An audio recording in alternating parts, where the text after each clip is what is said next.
Sudah kalau masuk di wilayah zona merah dan sudah ditunjukkan ada larangan dari pemerintahan setempat, kemudian juga sudah berlaku, nah, langkah lebih baiknya tunaikan di rumah. Ya, tidak perlu memaksakan ke masjid.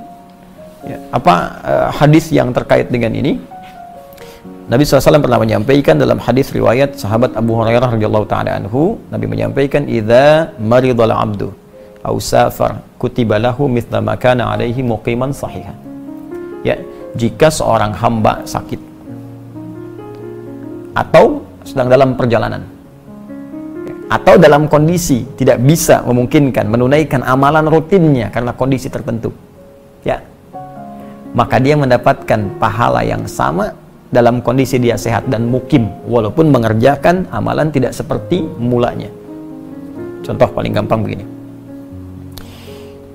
Ada orang biasa ke masjid, kaki sakit, gak bisa ke masjid, dipaksakan sulit, ya, sulit sekali. Maka dalam hal dia sholat di rumah, itu pahalanya sama dengan kebiasaan dia sholat di masjid. Dihitung sama. Safar, saya mau ke Bandung, macet luar biasa. Lalu saya istirahat di kilometer 57. Ya, saya sholat jamak qashar bahkan. Zuhur, asar disatukan.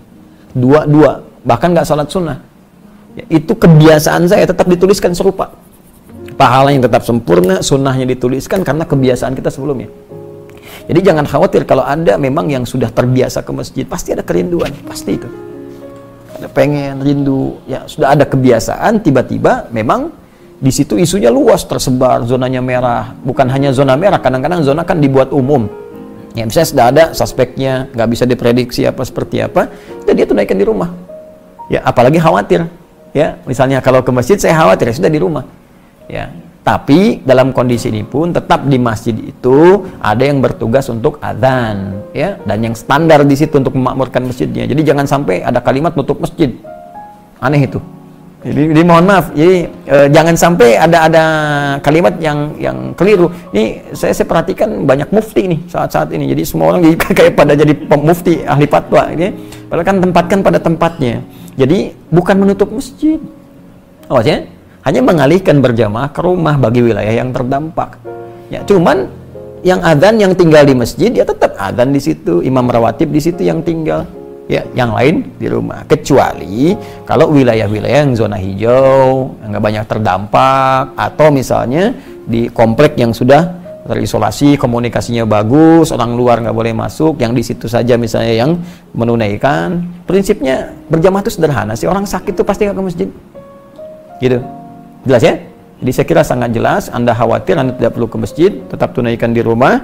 Ya, dan jangan memaksakan kalau nanti tersebar di wilayah itu jadi berbahaya, kecuali dalam kondisi-kondisi yang tadi zona hijau, apalagi misalnya di pedalaman, ya, jangankan corona aja ya, misalnya yang lain aja nggak kenal, misalnya kan nggak ketemu, masa mau nutup masjid, kan aneh juga gitu ya. Jadi dilihat daerah-daerahnya dan disesuaikan dengan kondisi di lingkungan kita. Semoga Allah segera mengangkat musibah ini dan kita bisa belajar hikmah yang paling besar dari situ.